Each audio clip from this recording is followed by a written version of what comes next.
Boy, you had me from the start.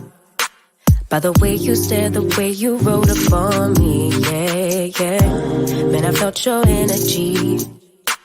Wasn't used to being loved and treated differently, yeah. But something went wrong, the signals got crossed, and now we're on completely different pages. Let's go where we were, where no one gets hurt.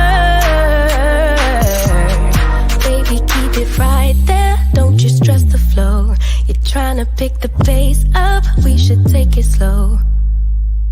Baby, keep your focus, don't you make me change my mind.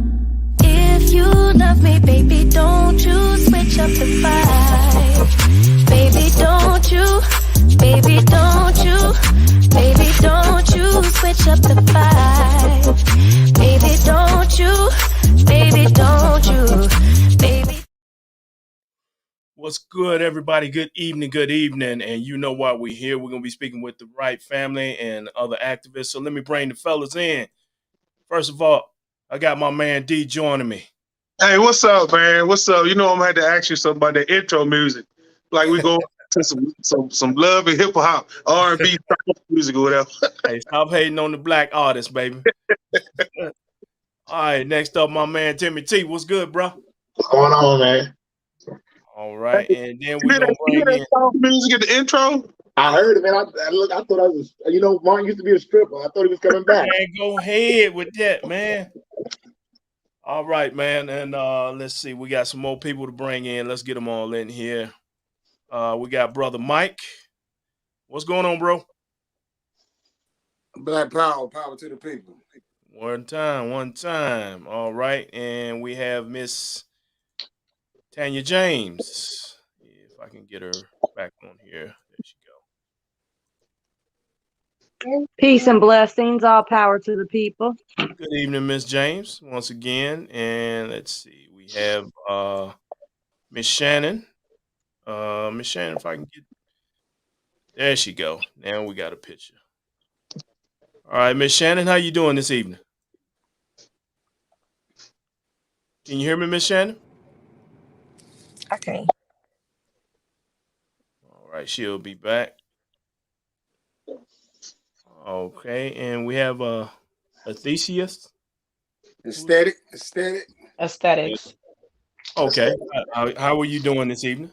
I'm well. How are you? Hey, Tanya. Hey, Pressure. How are you guys? Power to the people. Peace, queen. Let me see if we can get Miss Shannon back in here. Hello, everyone. How you doing, Miss Shannon? I'm well. How are y'all? All right. Cold. We have another guest. How you doing, Tank? Okay, we can't hear you. Got to turn the mic on. All right, man. I'm sorry, y'all. Hey, y'all. I'm doing well, and we hope you are as well. Good. Hope everybody's enjoying the new year. Hope everything is worked out for everyone so far this year. All right, and well, Mike, I'm almost like I said, I'm gonna kick it to you and let you give us some background on all of our guests here. They already know the people up top, so. All right. Peace and blessings, power to the people. I want to say thank you to we said hosting tonight to get the message out, what's going on in America, KKKA. I would be, wrong if I didn't invite the two of the powerful people that I've met in my journey of activism work has been fighting for stolen lives out here in America, KKKA. So I had to invite Aesthetic and Tanya on here because I met them. I met Aesthetic out in Brunswick, Georgia, fighting for Ahmaud Arbery. I met Tanya out in Minneapolis in the cold, fighting for Daunte Wright, and she was out there fighting for George Floyd. So we're here tonight with the Fred Cox family. We have the mother, we have the cousin, the president of FCLM, and then we'll be have on short later on. Hopefully, they'll be on short soon. The Wright family, Daunte Wright's mother, father, and sister. But I brought on two activists that I've met that's been out here fighting. That's been the reason why we've been getting accountability in these last two states is because of people like Aesthetic and Tanya. applying pressure, not at home with their family, not at home with loved ones, but out in these streets, keeping their knee on the system's neck. Right. And that's definitely a great thing. Where's Miss Aesthetic? Excuse me, Aesthetic. Are you there? Is she there? I think she's still on. If not, you want to go to Tanya, then we can come back. Okay, Miss Tanya, how are you doing this evening? I'm blessed and highly favored. All right, and just give us a little background of your story if you don't mind. Let's see, I fight for black liberation by any means necessary. Boots on the ground, great at Operation Pull Up. I just fight for what's right and by any means necessary. But my car's down right now, or I'd be in North Carolina. Well, we definitely tell me a little bit about where you've been fighting at, like the times you've been out in Minneapolis, and what makes you go to Minneapolis.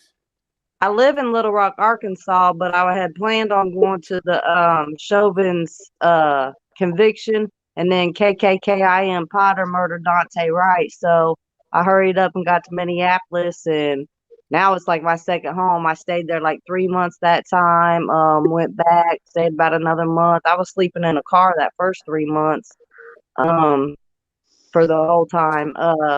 Then I just went back and stayed all the way from October to Christmas. I think I got home like Christmas night.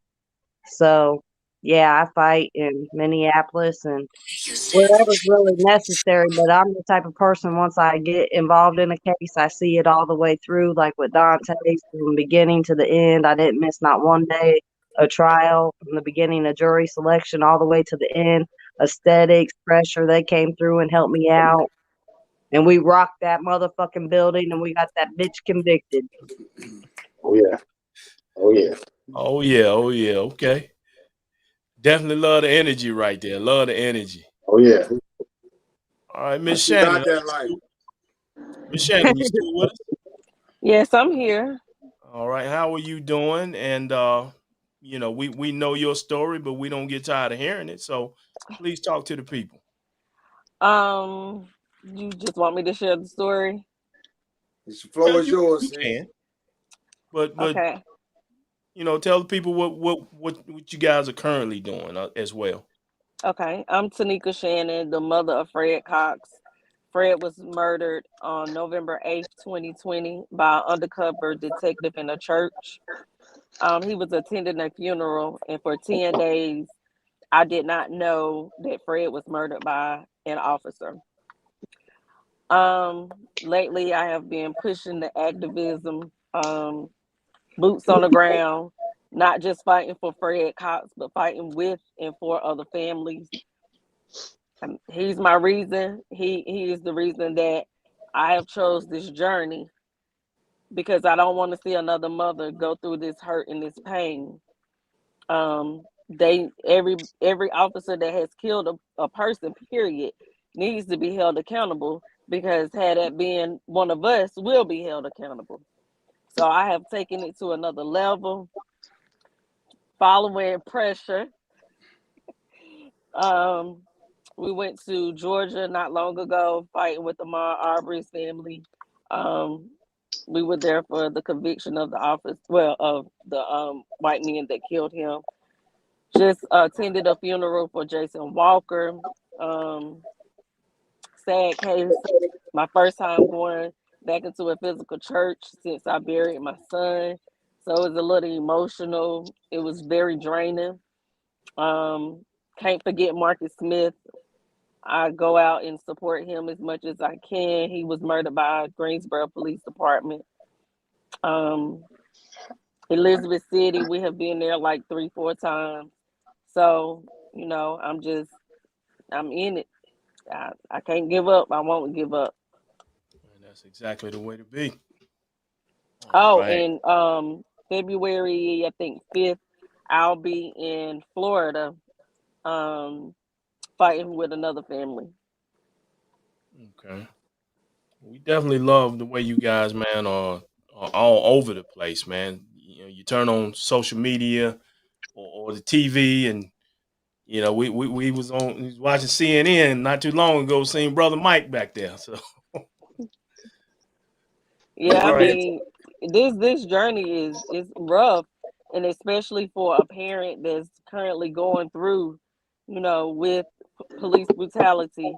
And I have to put my big girl clothes on and still fight because it's gonna keep happening.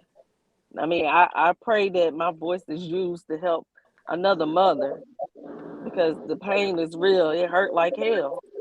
And if I can be there to comfort someone, I'm gonna do that. right, all right, and Tank, let's bring you on. Let's put your face on here and let you talk to the people. How you doing? I am doing wonderful. I'm sorry, y'all. I'm trying to get my kids' hair done and a whole bunch of stuff for school tomorrow. Um, but I want to appreciate you guys for inviting us. Um, always sharing, Fred's story. Always there for us when we need you guys.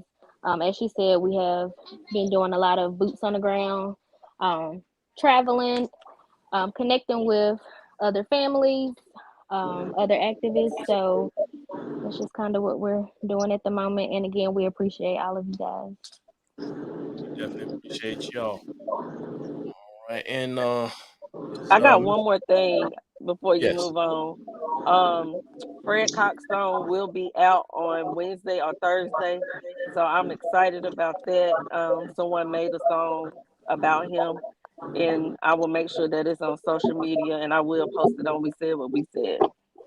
Thank all you. right, no problem, and definitely look forward to that song. All right, and Aesthetics, are you there? Can you hear us now? Yes, thank you. I'm sorry about that. I was traveling from my car, so I had to get settled. All right, no But problem. what I heard earlier, I just wanted to say my condolences. I never get the honor to tell the family up close and personal that like my condolences. I am aesthetics. I'm a documentary filmmaker. I have been traveling across the country since May 29, 2020.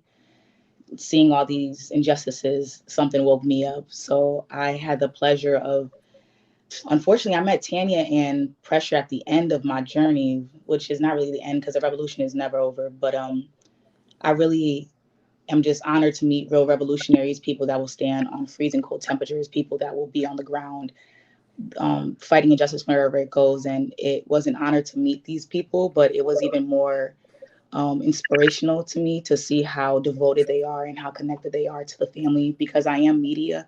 So we don't necessarily always get the greatest name or people might not trust us, but it is my pleasure and my honor to be able to amplify and be able to share these stories and make sure that the correct narrative it actually gets told.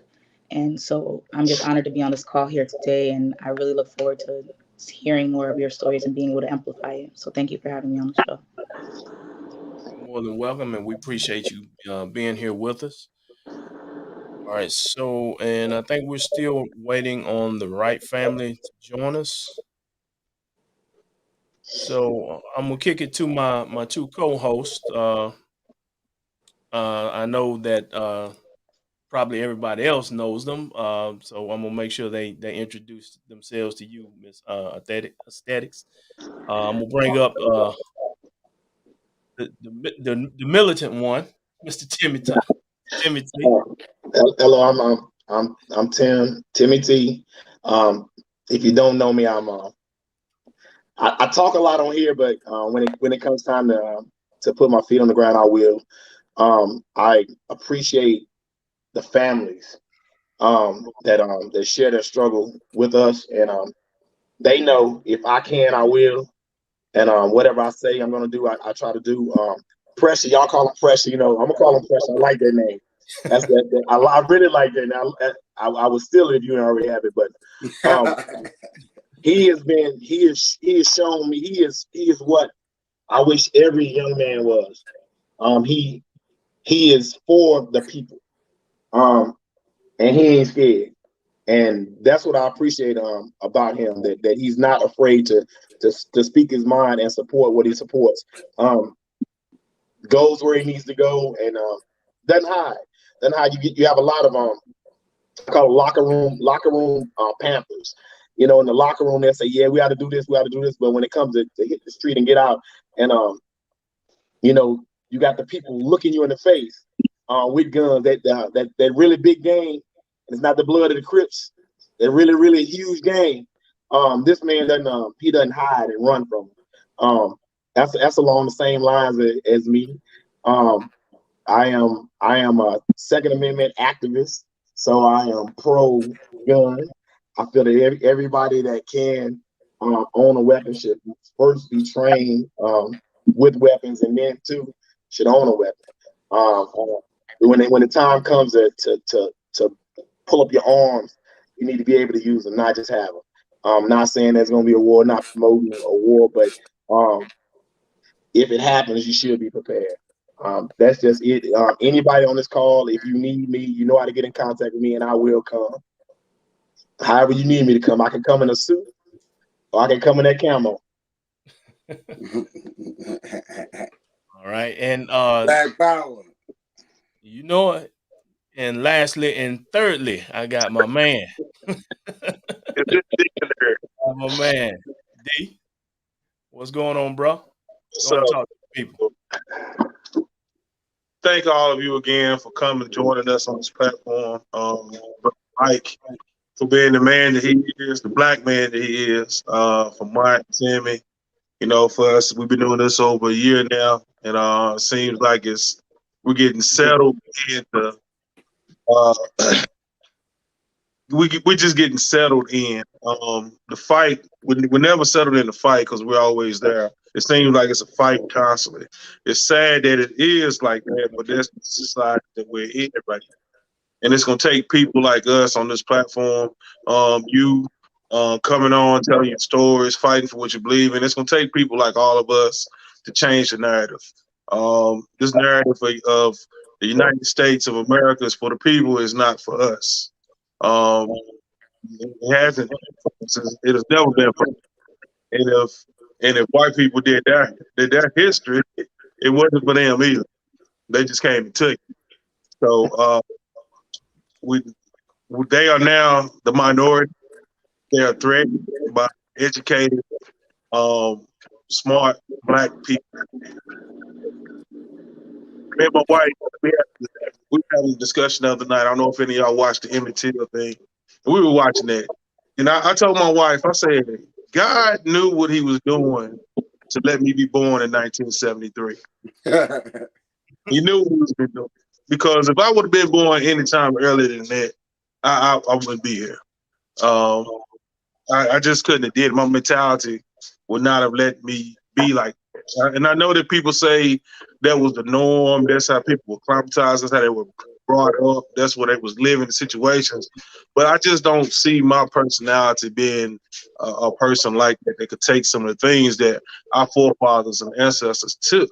But there's a lot of our forefathers and ancestors that didn't take it. And they, unfortunately, they're not here to tell that story because they were fighters. And they stood up for what was right. But hey, that it rolls downhill. It rolled into our laps now. Now it's time for us to carry this torch on to this race. We're here with y'all. We're gonna fight with y'all. We're gonna tell your story. We're gonna do whatever we got to do to get this out because it's something that has to change. It's got to change. Most definitely. Most definitely.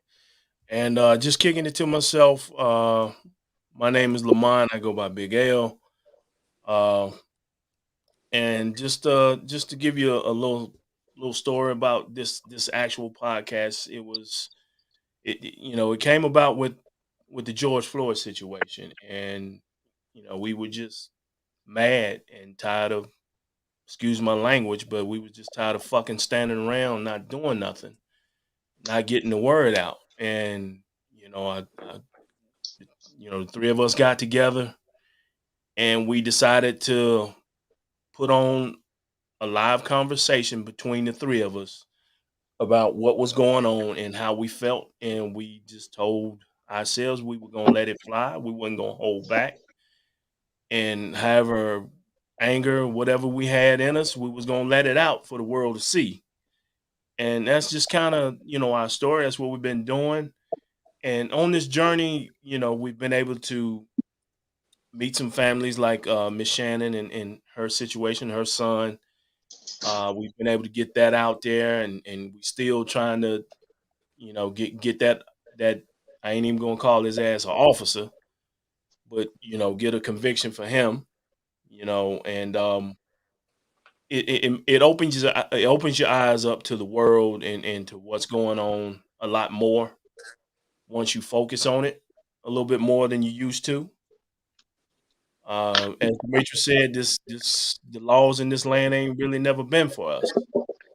So, and as Timmy said, we coming. We can either come in suits or we can come in that camo. It don't matter. Whatever it takes by any means necessary. So I do appreciate everybody joining us tonight. Let me see if I can get everybody on the screen at one time. And so, Mike, what I want to do is want to kick to the reason why we're here. We're still waiting on the Wright family to join us. Hopefully, they'll be in shortly. I don't know if anybody can get in touch with them or whatever. But Mike, I'm gonna kick it to you, man, and give us a deal on what's going on as far as the Wright family. You there, Mike? Well, yeah, I'm here. My bad. Again, thank y'all for this platform. Thank y'all for all the work y'all do. Thank y'all for coming standing in the streets with us for Fred Cox. Whenever we have had something, we appreciate that. Y'all real stand up, 3 black kings. So black power, power to the people. What's going on now, man? We chant no justice, no peace, no justice, no streets, man. And we really mean that. We demand that. As I said, man, I've seen you all over. It's my duty, man. It's our duty with Static and Tanya and other activists, organizers I've met in America KKKA is to stand up and speak up. What I've noticed in a lot of communities, and I talk about our own black people, they want to pray and sing kumbaya songs. We ain't doing that no more. We come and kick your dang on dough in. Because a mother like this, I have to hear her talk about her depression, talk about the things she's going through because her only son was taken from her. I will not sit at home. I will be at your front door. I will do whatever it's going to take to get accountability in America KKKA. And it's going to take not being at home. It's going to take being in other people's states, in other people's cities, chanting, rallying. That's what we're going to do. When I had the opportunity to go out here and fight with Aesthetic and Tanya in Minneapolis, Minnesota in the -12 doggone weather, I didn't complain. I just went and found more gear because I was out here for a mother, a father, a family that was suffering like the mother that I fight for back home locally. So what's going on with the Daunte Wright? Got a verdict, waiting on the sentence, I think the 18th. Correct me if I'm wrong. They be sentencing that Kim Potter on the 18th. Right now they're picking another jury. They're picking the jury for the federal trial for George Floyd. May get out there. Right now we've been locally in Fayetteville, fighting with Jason Walker community. As I, brought this to our organization, the FCLM, our fight is larger than just fighting back home for Fred. We have to go fight in other communities with other families. And Tanika is a spokesman that I understand, mother. I understand, father. I understand community, what you're going through. I understand firsthand. I've been through this. I'm going through this. I had the system let me down. I had the system let me down so far that my son's father passed 3 days later. So guess what? People like me, Tanya, Aesthetic, other organizers, Texas, Big Tex, we met out in Brunswick, Georgia. We're going to be at your front door kicking that dough in. We're going to be outside getting into good, necessary trouble, rain, hail, sleet, or snow. We was out in Fayetteville just now. 5 of us in the snow. Jacob Blake's father, George Floyd's brother, and Sean and Mitch. Indy cold, but it doesn't matter. Because guess what? As I stated last night, they talk about being peaceful. What is peace when a family's life is in pieces? What is peace? There's no peace. There's no time for peace. There was 3 killings in North Carolina in 1 week by the cops. 3. So right now, as we're preparing to do a big rally on the 26th, we'll go ahead and put it out there for Fred Cox in High Point, North Carolina. I'm calling out every organizer, every activist, not these so-called fake black pictures. I call you out. I can do that because I ain't in no denomination. I'm calling out fake black people. They say you black, but you don't talk black. You don't represent black. They are not done killing black people. We got to stand up, speak up, and speak out. You know, you like to speak out on these certain platforms when you get recognized. No, you need to speak out when they come to a rally. Come out here in the cold. Come talk to this mother. Come understand this mother's pain that you don't even understand. Only ones that understand these mother's pain is people like me, Aesthetic and Tanya, and Big Tex, and y'all in these three squares up top, and Tink, you know, and other people like this. But these so-called, people can hate me. I don't care about that. I'm not in this to be loved. I'm in this for the truth and the facts. Enough is enough, and people don't fight for black lives like they're supposed to. It's not a Black Lives Movement. It's a Black Liberation Movement. BLM, Black Liberation Movement. It's freedom or death for me. And I know ones I rock with. It is what it is. It's all gas, no brakes. I had to hear Tanika. I don't mind hearing Tanika, but I hear this woman's pain, my sister's pain. It fuels me. Hearing Jacob Blake, I know y'all got to meet him. Hearing the senior Jacob Blake Sr.'s pain. He has the opportunity to have his son here. Other mothers and fathers don't have that opportunity. So that's what fuels up people like me, Tanya, and Aesthetic, man. It was an honor meeting people like-minded that don't mind fighting. We sat out in the cold for 10, 12 hours. The only time we left out at the courthouse in Minneapolis for the Daunte Wright family was to go use the restroom, but we was on shifts out there. Nobody leaving now. We stayed out there applying pressure to the system. And that's what we're going to do back home in High Point, North Carolina for Tanika Shannon. We are going to apply pressure wherever it takes. We're going to that front door. We will get accountability for Fred Cox, because Fred was a hero. Fred lost his life saving 2 lives. We are going to get murder of Michael Shane here charged. We're going to do whatever it takes. Yeah, Mike, we got to make some noise for here. You know, we yell and people yell all around the country, but we have our own here, and we need to support this lady. I have been very disappointed on every event that I've come to and didn't see 1 million people.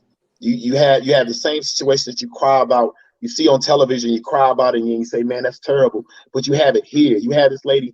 You might see her in the grocery store. This young man. I work at High Point. People that I work with knew this young man. They knew the family. I didn't know her before this situation. I've learned a lot since we come. I didn't know she was I don't know if she knows that I'm a noble too at K-Leaf, but we ain't gonna talk about that. I didn't know that, but I saw her as a sister before I knew she was my sister. And I have seen her cry, and I have cried with her. She's a strong woman, and we have to support her. She's out here being strong, supporting everybody else. So we need to return that to her. So and she knows I'll come if I can get off work. If I can get off work, I'll come. If not, then I'll call and tell you. And anybody on here, if you need me, I promise you I'll come if I can. And they know it. The family knows, and I'm not a Hulk or He-Man or nothing, but I'm there. I'd rather have 20 people that will fight than one that can fight. Right. Hey, the Wright family about to log in. The time difference is different over there. That's right. Oh yeah. Yeah. I forgot about that, man. 7 there. My apologies on that. They're about no problem. No problem. But Timmy, I want to touch on what people. Let me tell you something about black people. And I can call out these black people. They worried about their reputation in their community. See, they worried about what the church gonna think. They worried about what the mama gonna think, the grandma gonna think, the sister gonna think. I don't care what my mama think, daddy think, church think. I know what's going on in this community. We fight for the next generation. They don't know how to keep being oppressed. They don't have to keep being scared to come out their house. They don't have to. You don't have to tell your daughter if you get pulled by the police, that's what you need to do. That is ridiculous. Mark don't have to tell his kid, "Hey man, you get by the police, put your hands out the window." Demetrius don't have to tell. That is sad that we got to do that in our community. So that's the thing that every black person need to get out and fight for. So the next generation don't have to keep telling their kids that. That's what we're fighting for. what Martin Luther King and Rosa Parks, Harriet Tubman, Fred Hampton, all these people did, Marcus Garvey, Malcolm X did. So we can be where we at now. But we're a long ways from where we need to be. Yeah. Yeah. Absolutely. And social media is like a double-edged sword. Yeah. Hey, Go ahead and speak on that. real quick, saying that it was a thought of mine. Like all these other situations happened across the country, and they were big media presence. It was all just on everything. And this happened right here in our back door. And y'all know about Guilford County, Rockingham County, Forsyth County. It's the good old boys. Mhm. And I honestly feel like it's being suppressed by both media, politicians, law enforcement, everything, because they don't want it. They know what would happen if it got big. So they're doing their best to suppress it. We just got to continue to fight and put that word out there to get it out there. Because it's on fire now. It just ain't turned into a forest fire. It's turned into that forest fire. It's going to burn like California. It's going to keep on going. They had their forest fire. That 2020 was the forest fire. 2020 was supposed to activate George Floyd. Literally, I felt like it felt like they wanted us to react. George Floyd was not the only Black man that was executed on camera on that day. Here's Katie. Hi, Katie. I love you, Katie. I love you, Mom. Hi. Hello. All right. And now we have Wright family joining us. And how you guys doing over there? We're okay. We were a little confused on the time just because it's 6:30 here, so our bad. No problem. No problem. We definitely understand that. We definitely appreciate you guys joining us. We want to. The first question I want to ask you is how are you healing? I really can't say that there's a healing process for this. But how are you guys continuing to cope? It's honestly one day at a time. Like, right, there is no healing process. It's just learning to live differently. It's a new life of not having our son here with us anymore. So it's just how to cope, deal with that, and just learn to live differently. I can answer that question a little bit different though. How is healing? We never had nothing like this happen to our family like this. So healing has been, it's kind of sucked because it's in the eyes of everybody. So we was kind of forced to heal fast, and we still haven't even gotten over it yet. We still ain't healed. We still, man. You talking about it took my son away from me, man. Yeah. There's no healing process for that, brother. But it's a shame. As we were speaking earlier, man, it's a shame that we as Black fathers and Black mothers have to have that conversation with our children that, don't do this if you get pulled over and this and that. And things just turn bad for the wrong reason. And then the rest of America and society, especially on social media, they want to turn and call the Black man the victim all the damn time. It just, and excuse my language, it just, shit like that just gets to me. Yeah. Or try to make it look bad. Criminalizing them. The crazy thing is with Fred, I did those things. Like, we would do drills. If a police pull you over, what do you do? And he would say, put both hands on my steering wheel and don't move until they tell me to move. When he graduated from high school, him and his friends went to the beach, and we had to do a rundown. I had all them in a group text. Don't be smoking weed. Don't do this. If the police pull you, don't talk back. Just shut up and listen. Somebody call me, but ask them, can you call me? We shouldn't have to do that, but I had to because I was trying to save my child from being murdered by the police, and he still was murdered by an officer. So Yeah, it's you can give them all that knowledge, but these racist people not trying to hear that. Mm-mm. They ain't and, trying to hear it. that's what it is. We train our kids, but we don't train the people with the guns. These officers are not trained, and if you scared, get in my pocket. These guys out here got guns and are scared. That's what's happening. They're afraid. They're afraid to do their job, and they don't know how. It takes longer for you to sell a house than it does to become a police officer. How is that right? I mean, you see it all the time. Police officers that don't know the law, and police officers that think they are the law. Those are the two biggest issues, and we have to say something about it. And not every cop is a bad cop, but it's a whole lot of bad cops out here. And the good cops not saying anything about the bad cops. They then turn into bad cops themselves. So we have to have somebody to police the police. If we have to do community police, if we have to police the police, then that's what we have to do. So you know who I am. You know him. I got the same tools they got. So if we need to stand up and tell the police, either you do your job correctly or we'll do it for you. If that's what we need to do, we need to do it. We need to have enough strong people that are not afraid that'll do that. And I'm not afraid. I mean, I'm 50 years old. I don't have 50 more years left in me, so I'm on the downside. They need to be afraid of me. Well, I would say this about that: they are the law, but they're not above the law. See, this is the thing. Absolutely. Police officers' job is to respond. Their job is to respond. It's not to enforce. They're not the enforcers. They're to respond. They work for us. They work for us.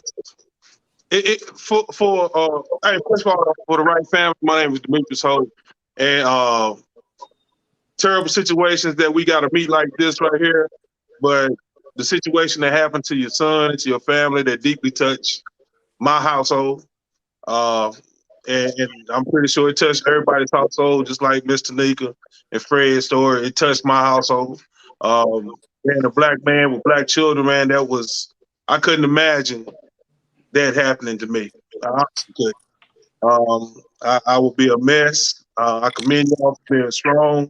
All of you that's on this platform being strong and continue to the fight that you're going through. But a police officer's job is to respond to us when we need help. It's not to pull people over because of the damn license plate or air freshener. It's not. They overstepping their boundaries now. That's what people don't understand. Police officers can overstep their boundaries. They have their laws too. A lot of us don't educate ourselves and our kids on the boundaries that police officers have. That's true. But when they get too far, like in the situations that y'all are going through, it's just ridiculous. Now, their asses need to be in jail. They need to be in jail or hell, one of the two. I mean, it's point blank in this. Demetrius, you know, just like I know, if it had been the other way around and Fred had shot somebody, he'd have been under the jail. Under the jail. His name wouldn't have been hidden. His picture would have been all over the news. And to this day, they hadn't showed a picture of that murderer of your son. So, you know, that double standard. And what we have to do is, as people, if you're not a foot soldier, you are a voter. These elected officials, you have to put the correct officials in position. If these people are not doing what you're doing, if the district attorney is not doing what she's supposed to do, then vote her ass out next year. If your mayor's not doing it, then vote their ass out. And what we have to do is we have to build children up and make them strong and make them aware and make them love their blackness enough to support and do the right thing as far as being black. As going to school, being an attorney, being a peace officer. We have to make our kids be the good people and put in these positions, because the people here now are terrible. I mean, the district attorney here, mad that she treats you bad. You are the victim, and they treat you like they don't give you any information and treat you bad. That's awful. That lady, I don't know how she sleeps. And you know the bad part. What she look like? She look like us, and her name is District Attorney Avery Crump. Well, she's You sick. say her name again. Coward DA Avery Crump. Avery Crump. Coward DA. Terrible. Terrible. She can sleep because she don't care, and she like a lot of these other so-called black leaders. They don't care, man. It's about the money for them, man. As long as they can send their kids to school, pay their mortgage, they don't care about supporting the community, man. I see somebody post something on Instagram today talking about all these so-called black leaders in Greensboro and the Triad, but they're not doing that for us, man. So I want the Wright family to discuss, what the process of how did they get what they got in Minneapolis? Talk about the work that the community done to get that in for y'all. Speaking up and speaking out. Can you touch on that, Ms. Wright, Mr. Wright? Honestly, I think the only reason we got the so-called justice that we got is because of the people. If it wasn't so many people paying attention, so many people upset about what happened, I don't think we would have got no kind of justice at all. Because them folks was already, they was looking at me when I was on the scene. When I first walked up there and I seen my son laying there, his body was laying there. It was that them folks was treating us kind of like rush, but it was just one black police officer that he kept staring at me like, man, like he was just like, look into it, man. I think it was the people, man, definitely. Yeah, there was a lot of people out there already. As soon as we got to the scene, a lot of activists, a lot of organizations like Families Supporting Families. They were actually having I think it was 1 year, or no, it was Justin Tigan's birthday, and they were already all in one area. So all the activists and a lot of organizations were already in one area when they heard that our son was murdered, and then they just came to that spot. These people just in the streets asking and demanding for accountability, going to get that body cam footage right away. Like that was immediate. And thank God for the mayor that was that released the body cam footage right away for us. Yes. And Tamika, I think that's the difference. They when they have to, they do. They had footage, and it's you can't, that doesn't lie. That doesn't lie when they see it. They have to act on it because the public sees it. That with Ahmaud Arbery, that case was old. It wasn't new. It didn't get hot until the footage got out. Your son didn't have any footage allegedly. We're gonna say allegedly, but if the footage was out there, I think that one, you would get more support from the community because they don't believe eyewitnesses apparently, and then the district attorney's hands would be tied because their evidence would be out there and they couldn't suppress it. But so I think that's part of the issue here. But it shouldn't take footage. It wouldn't take footage if I shoot you. Absolutely not. So that right there, I don't buy that. The system wasn't broke. The system wasn't broke. The system ain't broke. The system was built like that. Absolutely. The footage thing is some bull crap. The thing is, they don't want to do what's right. How can you give a civil suit, but you can't give a criminal suit? No parent wants money for their child's life. No. They want justice. That's what they want. They justice. Want you couldn't give me $1 billion for my daughter. You can give me somebody's head. For it now.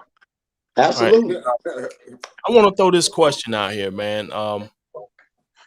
She I think she stepped out, but obviously, social media has played a real big part in these things going on in the world. It used to be a time where you had to wait till the 6 o'clock news to find these things out. Now you're finding out really right when they happen or moments after they happen. And if I can get Aesthetics back in here, she had started talking about the social media aspect. Aesthetics, are you with us? Yes, I'm sorry. I've been having like difficulty. It's like funny, I'm media and I don't got no Wi-Fi. But what were you guys saying earlier? When I came in, I heard you guys saying my name, talking about it. So I just want to run that back because I've been having difficulties running that. Earlier, you had started to say something about social media. And social media is a double-edged sword. Absolutely. It is something that I've seen, particularly with the movement, that is good and bad. while I have noticed, like, for instance, I remember we were all in Minneapolis when the march was actually happening. And until Shearer's March, so when we heard about Daunte, we ran immediately over to find out what happened. And I knew at the time, I didn't know what I was doing, but I used what we now know as reels. And I had shot a clip of what was going on in the active scene and everything erupting. And that's one of the first clips that ended up going viral. And that's what I mean when I say that social media is impactful, because yes, people were like, what's happening? What's going on? And hearing Katie talk about how, her son was taken from just an air freshener, that is what people like. Unfortunately, it's so sad to say, but just like sex sells, so does trauma. And so what we've seen throughout this movement is that they will love glorifying, they love watching it. They want to be like Black Lives Matter until it's their life. You know what I'm saying? So Yeah. when we hear about Kobe Heisler and we understand that, we can see the magnitude in that. We can see the difference. Even within that, we see what happened. And even when we saw the correlation between Daunte Wright and George Floyd, their teachers, like there's small things that I want people to pay attention to, and how we should be like mindful of it, but know like this is real life. This is not a game. These are real families being affected. And that's where I think that these quote unquote trolls, ambulance chasers, clout chasers, all this thing starts to come into effect. And I'm like, you guys don't understand that this is not a game. This is real life. And so what you may say online trickles down and it affects in real time. We might see people, do certain things, and you might live stream yourself doing an inappropriate action. You have no idea that comes down with a consequence now. Now they might think that you're interfering with the case. They might think that you're trying to do something. You have no idea, although you were doing something that you wanted to help, it might hurt the family. So I want people to see how important social media is. And although, yes, with the help of, big publications, we have people like Sean King, we have Until Freedom, we have these big organizations that come in and can amplify it. We also have to be mindful that there are people on the ground who are already doing the work, and we need to amplify their message as well. And that's why we have this disconnect. And because I've been traveling across the country, I've seen people like, and they'll act like they're a leader in 1 second, and then when it comes time to be about that life, they don't know what it is. I've seen people, I'm talking about magnitude in social media followings, that they could actually impact their community, but they rather take a selfie and act like they was activating. You know what I'm saying? So I always like to tell True. people all the time, like, as much as everybody wants to be a leader, I'm media.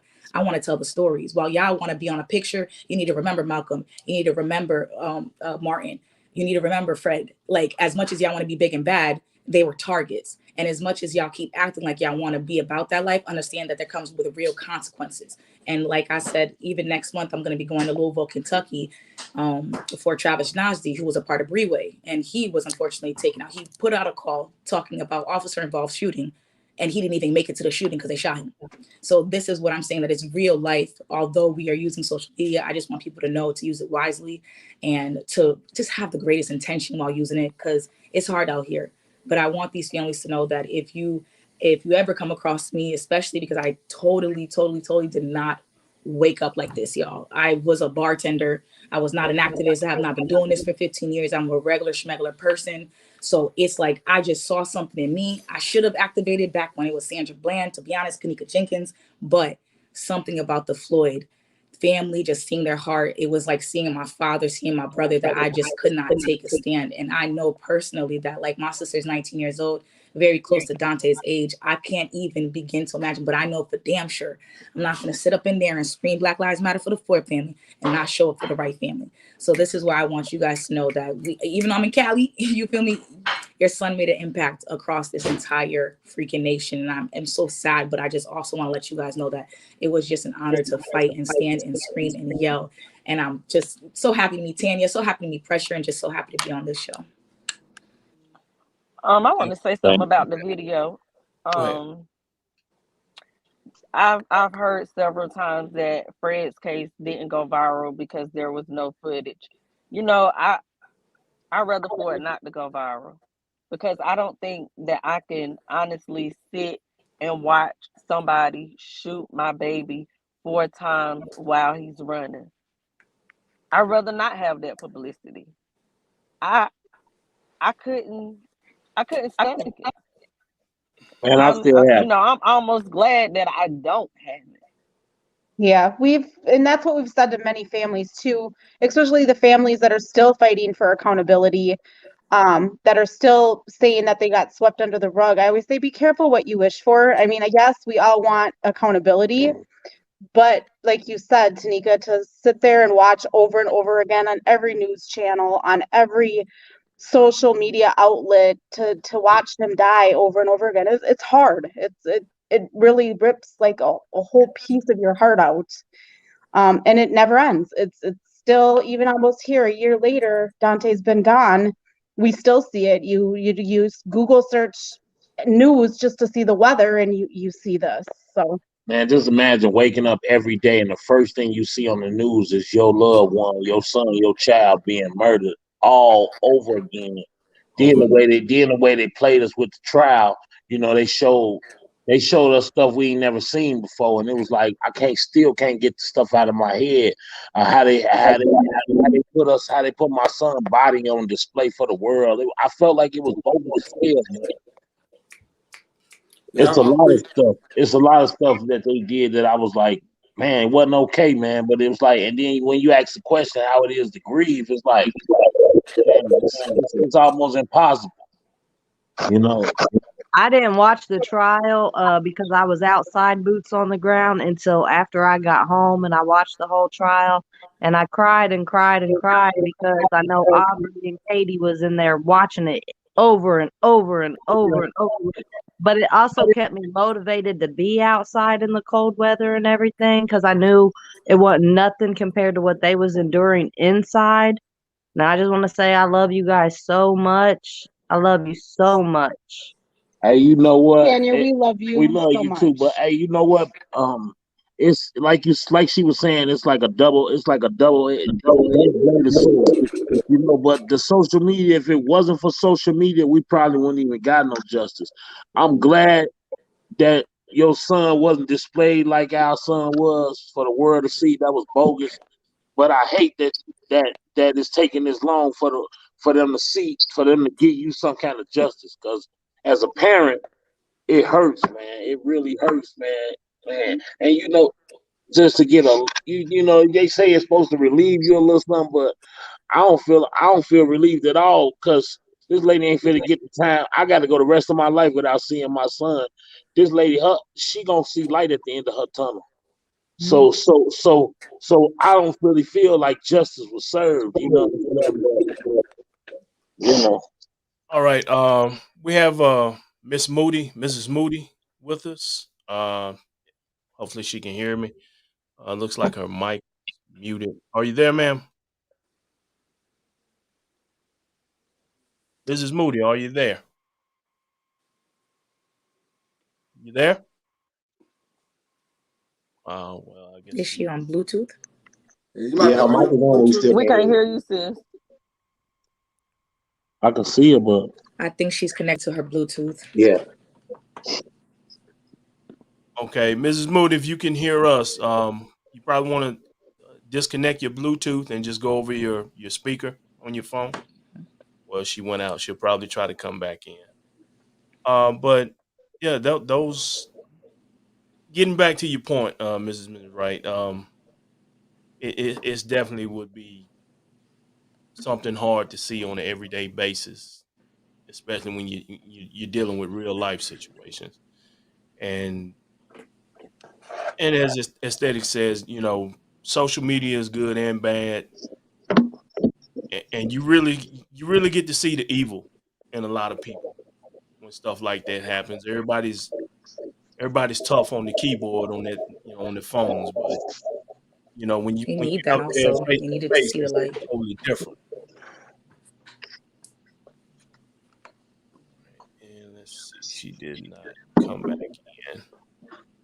All right, so let me just ask this question. Once the verdict was read, what were your feelings in regards to getting the Once verdict? It just gave me. It made me feel like okay. We getting a little. I mean, I felt a little happy, man. But it's like it was happy because Honestly, can I say whatever I want to say? What did you say? Say what This you Yeah, we said. said, we Say what said. you Say what you you said what we say. said, bro. You said Well, how you honestly, feel. honestly, when they read the verdict, I was like, "We got that bitch." That's all I was thinking, man. Got that bitch. You know what I'm saying? I ain't gonna even lie, man. I'm thinking we got that bitch, and I'm like, man, you know, all I could say was say a prayer to my son, like, man, we hope we gonna ride for you, boy.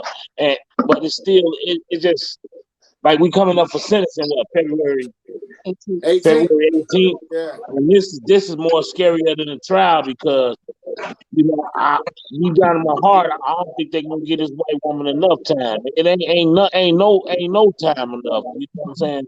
I got you. So, but I was kind of happy to see a smile on my white face, to be honest with you. Yeah. So, question: have y'all gotten an apology from law enforcement? Nope. No, The only apology we got was when she was on the stand after we took a break because they needed to rehearse and tell her what to say. She got back on the stand and said, "I'm sorry it happened." And she kept referring as she never said my son's name.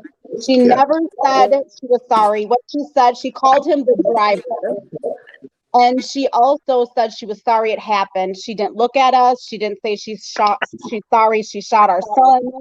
It was literally what her attorneys told her to say to try to get sympathy from the jury. That was it, and that was all. So, no remorse whatsoever. None. And Oh, okay. smiled like the Kool-Aid man in her mugshot. Yes. Just like Big Pharma, smiling.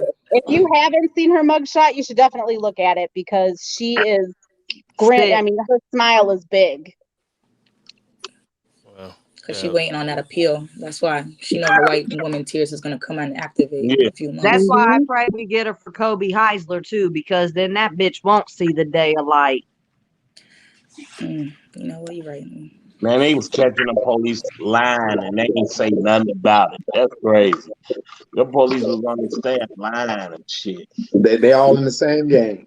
The And they judges, wasn't saying this attorney. nothing. And I'm been just doing that sitting for there like, years. that's crazy because if we or one of my guys, anybody get on the stand and lie, they gonna try to take us from the courtroom. Contempt. You know, Oh, yeah. some people sit up there lying and they catching them. The lawyers is catching them in lies. And they just all, well, it was okay. It was a little white lie. They're gonna do that to each other. They just overlooked a lot of shit. All of them belong to the same country club. They used to go play ball together. Yeah. They knew what they were going to do before the case was over. They knew what they were going to do. They knew what they were going to do, and right now they know what sentence already. They know what they're going to give her. They already told her, so she's either going to be satisfied with what they give her, or her appeal will be ready, and they'll make her they'll sentence her. She'll appeal, and then her bond will be where she can get out. Nothing. But it's the whole thing right now. It's 7:58 in North Carolina. If at 8 o'clock I go up the street to the store and I kill somebody, 8:30 my black ass will be in jail charged with murder. Hell Yep. yeah. Man, they dressed that lady in.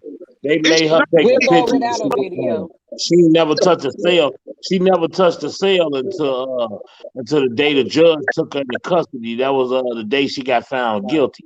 Yep. Now they up here all in the news. They giving the judge hell because all they said was she took this officer into custody for killing Daunte Wright, but she let another another guy out of jail or something, and he ran on her. Mm-hmm. So they giving her a lot of hell up here right now. And it's crazy how they study putting my son's name in the mix.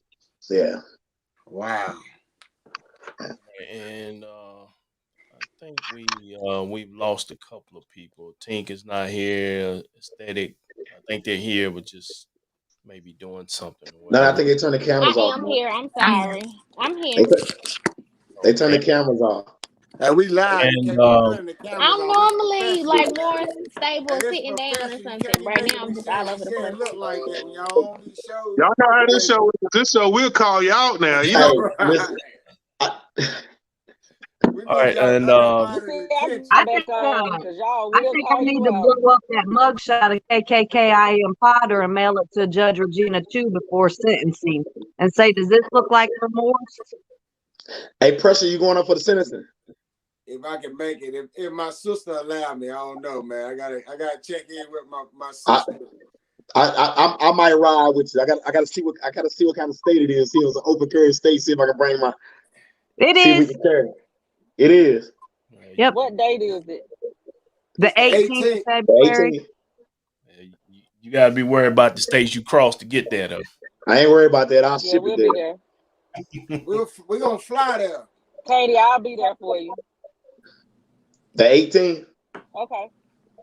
February 18th. February 18th, dress warm. February 18th, dress warm. But no, February 18th. Do we know how long the sentencing is going to be for? I can. Katie, Well, Mr. Arbin, Miss Katie. We can't hear you, Pressure. Y'all can't hear me? I can hear. a question was asked: do we know how long the sentencing is going to be for? Or so I'll kick it to the Wright family to see if they can answer that or have any idea. Are they there? Yeah. Now they gotta unmute.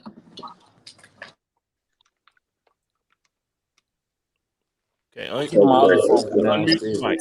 There you go. Where's it at? It's in the You're off mute. You're on. February the 18th is a Friday. Yeah, Fred.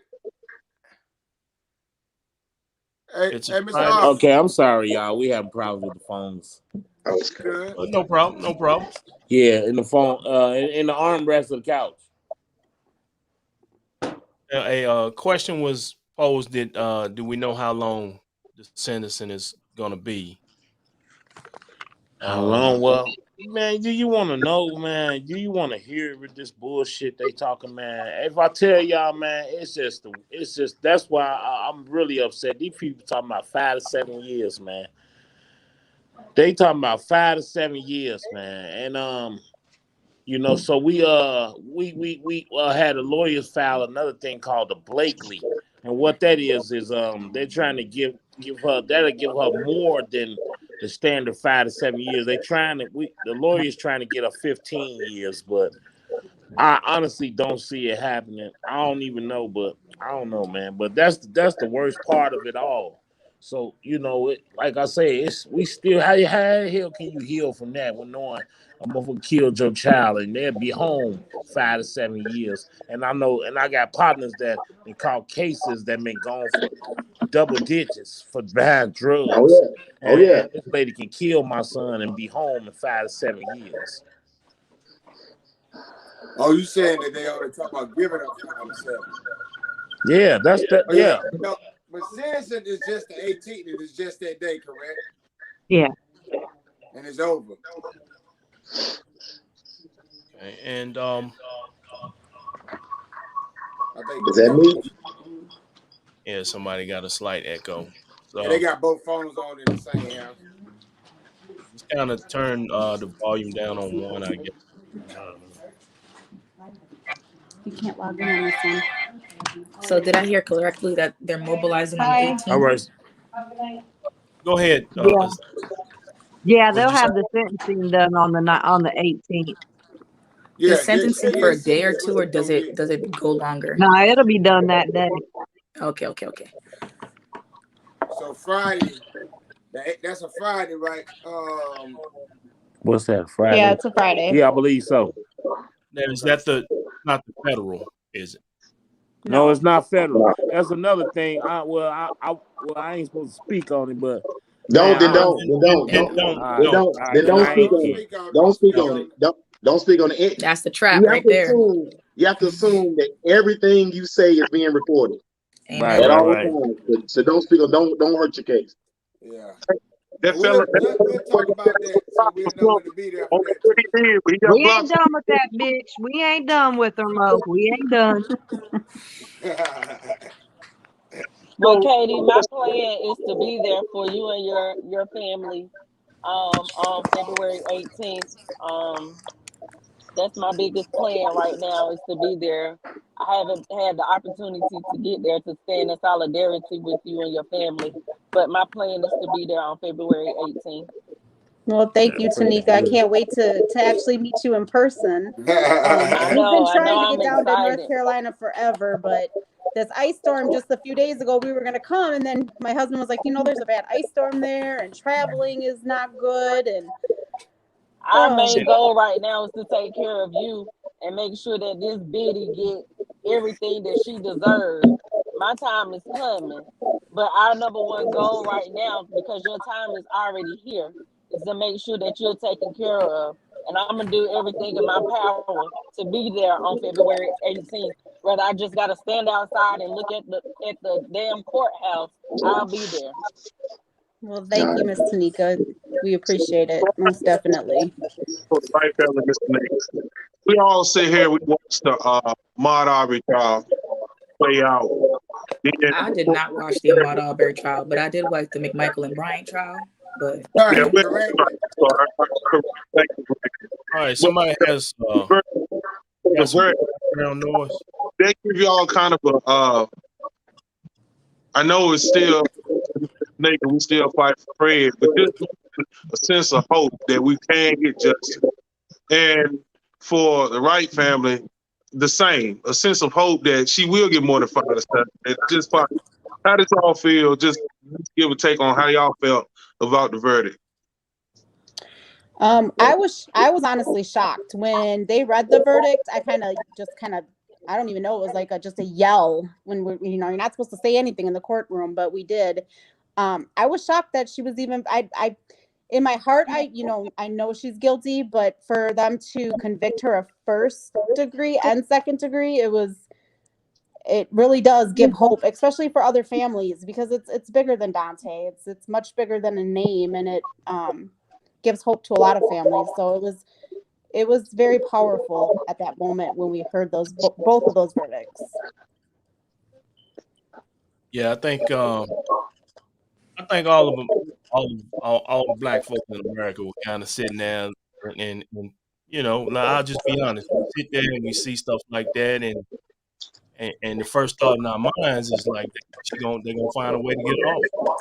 They're gonna find some kind of damn way to get it off. Mm-hmm.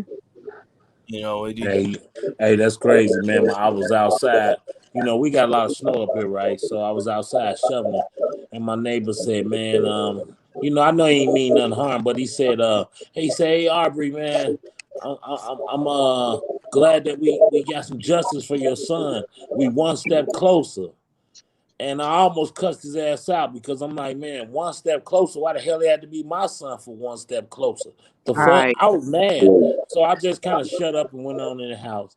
But it's like, man, I don't know how to respond when people say that. Like, are we one step closer?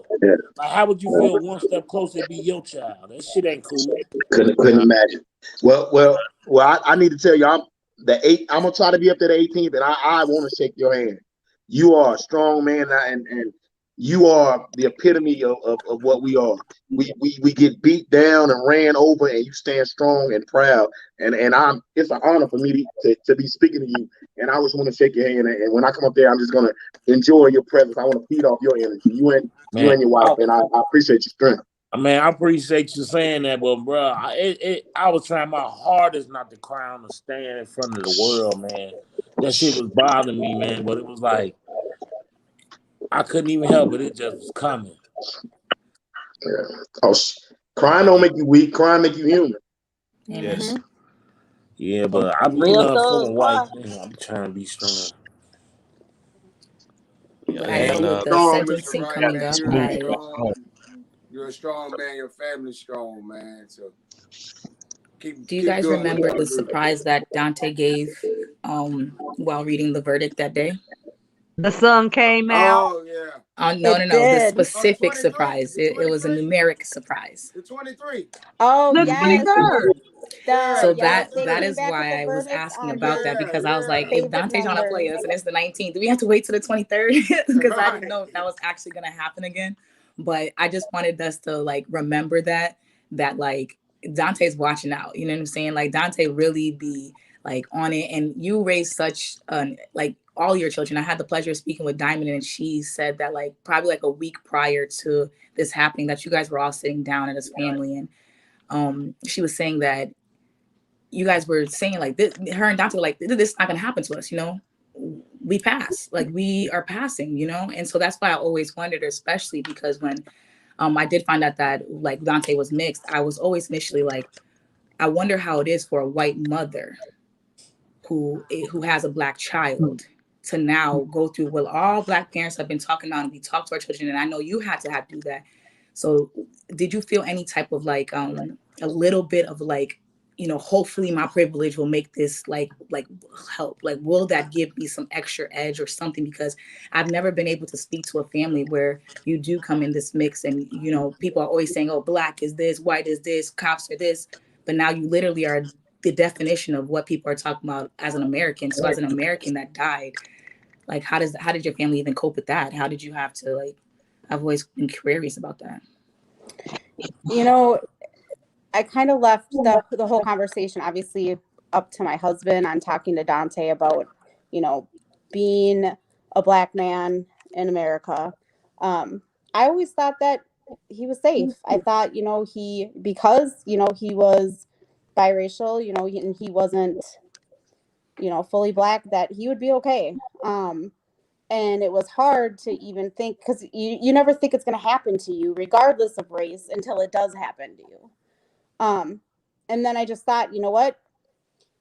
I can use my white woman tears too on that stand. So just like her tears were there, I was going to use my white woman tears too. And, you know, I used my privilege, and I would like to think that it wasn't that, but in reality, you know, you don't know. And you know, what hurt the most is, man, that the fact that I always was like sitting back, like, you know, we've had conversations when you get pulled over. It's a yes, sir, no, sir, keep it, you know, keeping it like that and all that. But it was like in my head, I'm like, we good people, we work, we good people. We don't mess with nobody. Just something like this will never happen to us, and it did.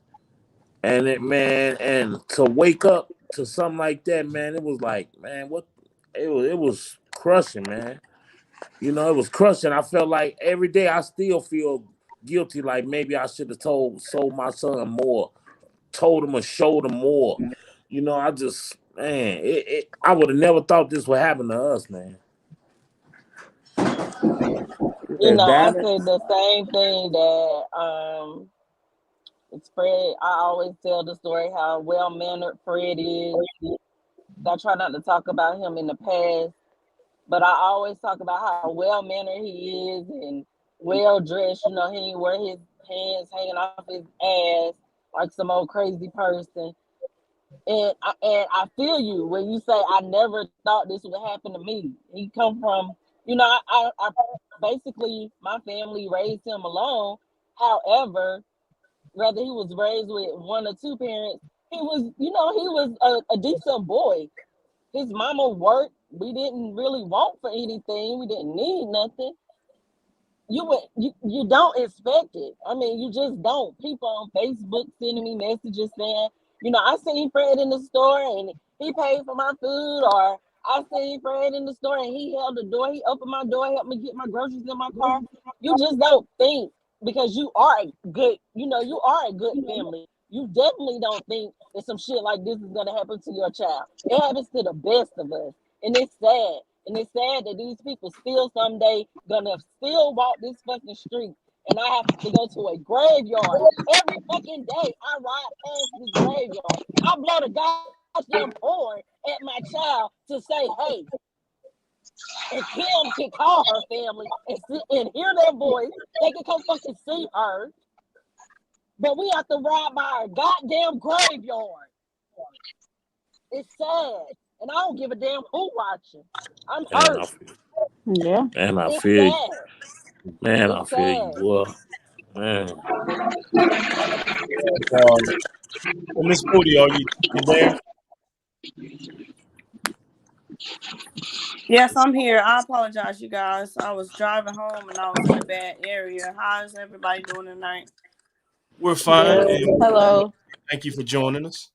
Thank you for having me. I'm Jason Walker's cousin, representing for the family. I mean, it's just starting to hit, and it's a shocker to me because the story doesn't seem like Jason. You know, Jason was a great person.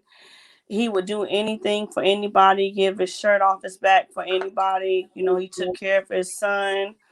And I guess he was trying to, well, they say that he was trying to cross the road, missed two cars, and another car had seen him. So he stopped that man stopped and he jumped on top of the car and started getting upset, and he got the windshield wiper and started beating the window. That doesn't sound like my cousin. I mean, anybody that said anything about him, it was positive. He was always smiling, always being positive, always he didn't play about his cousin no matter what. Talkative is I don't know what. And he was a good person, and it's just a shocker to me that it happened to him, and people are still going with the story that he jumped up on a F-150.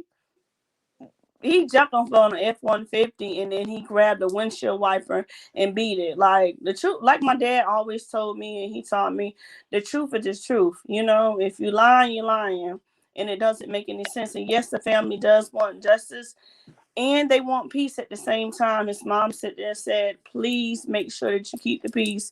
It's hurtful because, like I said, my cousin was a very, very good person, and his son spoke very highly of him at the funeral.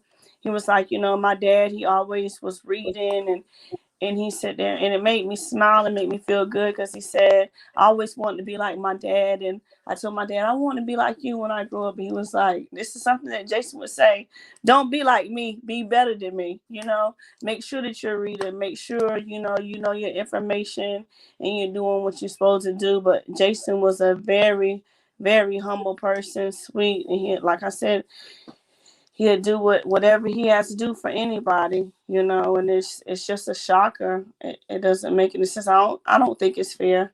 And when you think about it, this month is January, and we talk about diversity, talk about Martin Luther King Jr. And there's so many kids out there that don't know about Martin Luther King Jr. But when you think about two eggs, you think about a brown egg, you think about a white egg. Both of them are the same. The only difference is when you open them up, they are the same, but on the outside, it's just the color. We got to stop the hate. We got to stop this crime. Like, it doesn't make any sense, and they're going to keep doing it no matter what. Blacks killing blacks, and just because the police officer, he was a white police officer, that does not mean all white police officers are bad, because they're not, and just because all blacks are killing blacks, they're not bad neither. But we just need to come together and come together and be unity, and a lot of people might be like, well, the family's not doing this and the family's not doing that, because my family, they old timey, you know what I'm saying? They come from Good Hope Baptist Missionary Church on Decree Road, so they don't believe in fighting physically, they believe in fighting with prayer. So that's why they have been quiet, and they everything will die down and justice will be served. Right.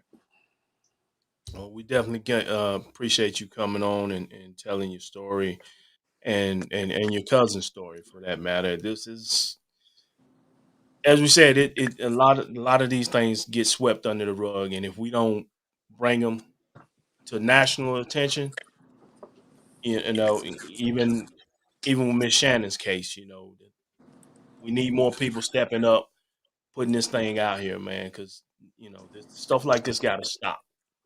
Got to stop. And I'm at the point, and really, I know Tim and Demetrius are at the point where we ain't gonna sit by and stand for it anymore. We ain't just gonna keep saying it's gonna stop. We're gonna get out there and put some boots to asses if we need to. And I know my man Active Pressure will definitely do that. So just know our thoughts and prayers are with your entire family in regards to this whole ordeal, man.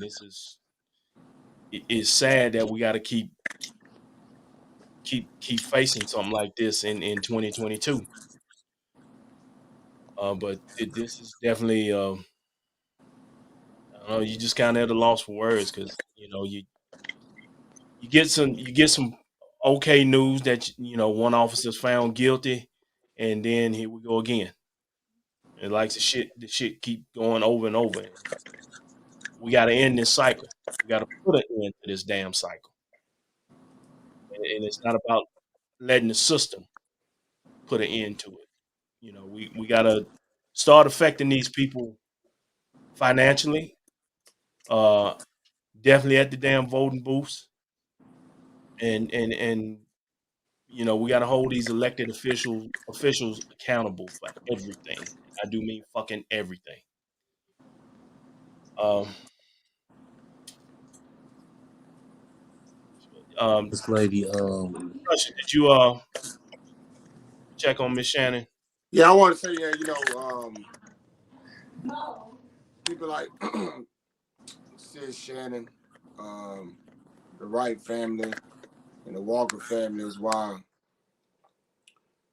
we beat the streets. We are the voice for the voice. I just got on the phone with Tanika. She is toe up.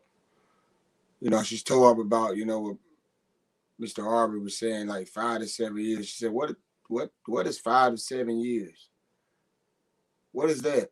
And this mother's driving home and is tore up right now because the pain that another family is going through. That's why I be so upset at community members, because there's some sick people out here. Real sick people that don't understand the pain that the Wright family, the Cox family, and the Walker family are going through, have been through. Ms. Moody calls and say the Walker family want peace, but how can a people be in peace when a family's life is in pieces? Right. It's not time to be in peace, people. Because somebody will be killed this week. There will be somebody murdered this week. There'll be another mother crying this week. Another father crying this week. But it's people like Aesthetic, Tanya, Big Tex, that are the voice for these families, are the voice for the voiceless. Fred Cox, Daunte Wright, Jason Walker, George Floyd, Sandra Bland, Breonna Taylor. But it takes more of us. It takes more people being outraged than us. If you're worried about what your pulpit gonna say, what your grandma gonna say, you're in the wrong place, man. Like, it's sad, man, that people don't understand the pain, man. Like, it hurts me. Like, Big Bro said, man, call and check on, and I have to hear Tanika crying. I don't mind it, but I don't like it. It pisses me off, and then people just sit there like everything is all right. Like, I just got back in like 3 o'clock, 2 o'clock from Fayetteville. Made sure I got there. Now, we found out about that after we got back from Brunswick, Georgia, that Saturday. Laid down Saturday night. I was like, dang, I'm not going to no. I cannot put no more on our plate. Sunday morning, I made a call on Messenger. We put boots on the ground in Fayetteville about 4 o'clock, about 1,600 hours. Not because I want to, but because I love families that are in pain. And somebody got to be the voice for these families. That is definitely correct, man. And as always, man, me, Timmy, and Demetrius, we're always here. Whether you need to come on this platform and talk about something and voice it. Like the name says, we said what we said. So, whatever way you feel it, you say it. We'll take the backlash. We ain't worried about that. So, Allegedly. So we definitely appreciate everybody coming on, man. We've been doing this about an hour and a half, so we kind of at our time limit now. Normally before we go, we like to give everybody just a moment to make some closing arguments, whether it be about your situation or just a message you want to speak to the world. So Ms. Moody, I'm going to start with you, if you don't mind. And just take whatever time you need. No, I don't mind. We want accountability, but we also want to sit there and keep the peace. Sometimes we feel like fighting is the answer, and it's really not, because at the end of the day, God got you. God gonna take care of it, you know. And I know we upset. All of us are upset. It's sad. It's a sad situation. I mean,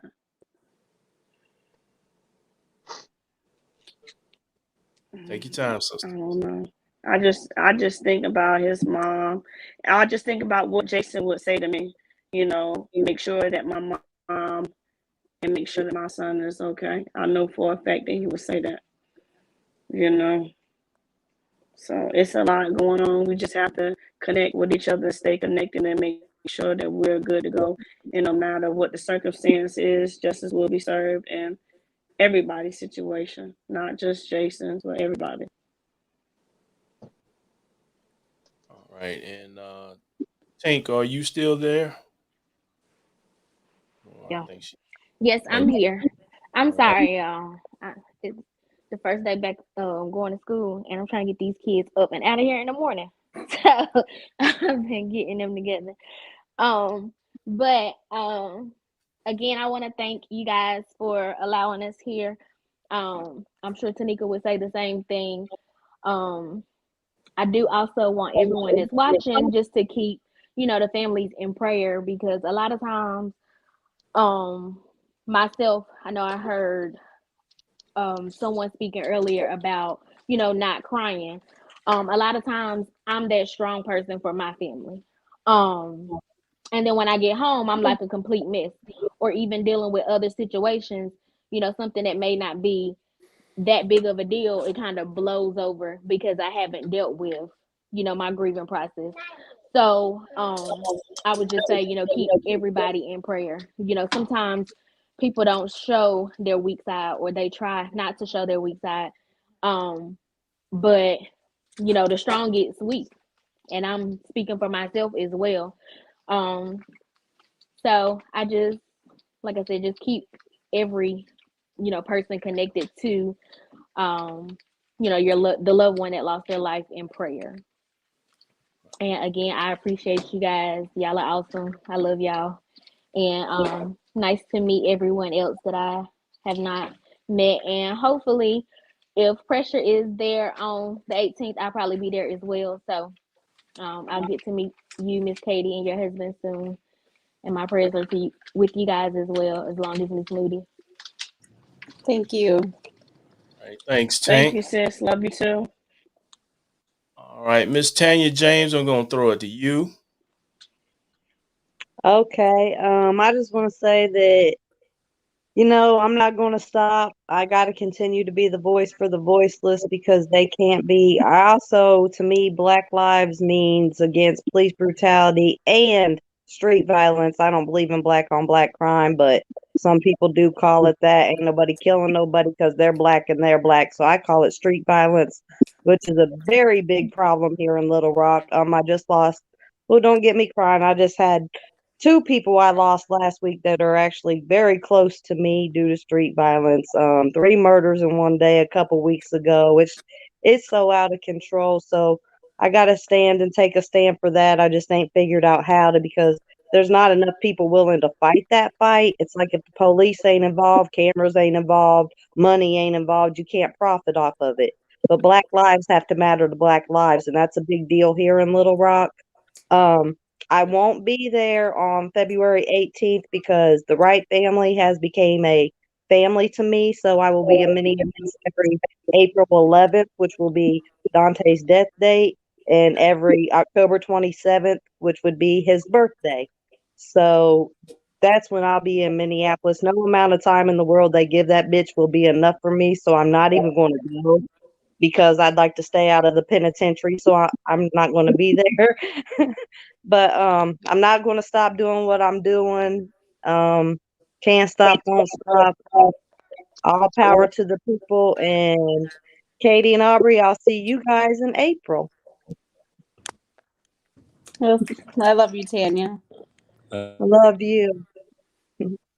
All right, Katie and Aubrey, the floor is yours. And as I said, speak how you want, speak how you need to say it. First off, I just want to say thank you, everybody who have been there for our family. especially, it's our darkest moments. So to see, Tanya and everybody out there, really means a lot to us, to actually walk out of a courthouse and see faces, or seeing somebody holding our son's sign, or even just saying his name. Like, it really means a lot. But at the same time, I need people to understand and realize too, it's, to a lot of people it's the movement, to a lot of people it's activism, but to us it's our family, it's our son, it's somebody, that we've lost. And it may just be a name to most, but it's a son and an uncle and a cousin to us. So it's bigger than that for us. We come home after the cameras leave, and we have to deal with looking at his urn on the mantle, or looking at pictures, and thinking, what could have been, what we should have done differently. There's so many doubts and ifs, and Not to forget about Junior. Now, I got to explain to my grandson of why his father's not here. And I got to raise my grandson, so it affects us deeply, man. And I thank all y'all, man, for just, man, because if it wasn't for y'all, man, the little white justice that we got, we probably wouldn't even got that. And I say white justice because it don't make me feel no better that I come home every day and I still got to see my son sitting over, on the shelf in a jar, man. That shit ain't cool, man. yeah, it's hard. And like I tell everybody, it's not going to be justice until we don't have to scream names in the streets anymore. No more That's steps. when it's going to be justice. So for people who say, "Oh, justice," no, there's no such thing. The justice will come when people are not getting killed because of their color of their skin, or in my son's case, because the police officer had a gut instinct, what he said, and that's why they pulled him over. Well, his gut instinct was a young black man driving a nice car, and that was his gut instinct. So until that doesn't happen anymore, then that's when we can yell justice. For now, we'll deal with the accountability, and can you continue to fight with families. Just because we've got accountability, we're still going to be there, boots on the ground, with family members, and standing in solidarity. All right, aesthetics. I'm going to throw it to you now. I just wanted to say like my condolences once again to all of the families. I feel guilty because I only got activated 2 years ago. Like when George Floyd passed, that's when I activated. And I know, like many other people, they would be like, "Oh, I didn't know." Like we may have known, but ignorance was absolute bliss.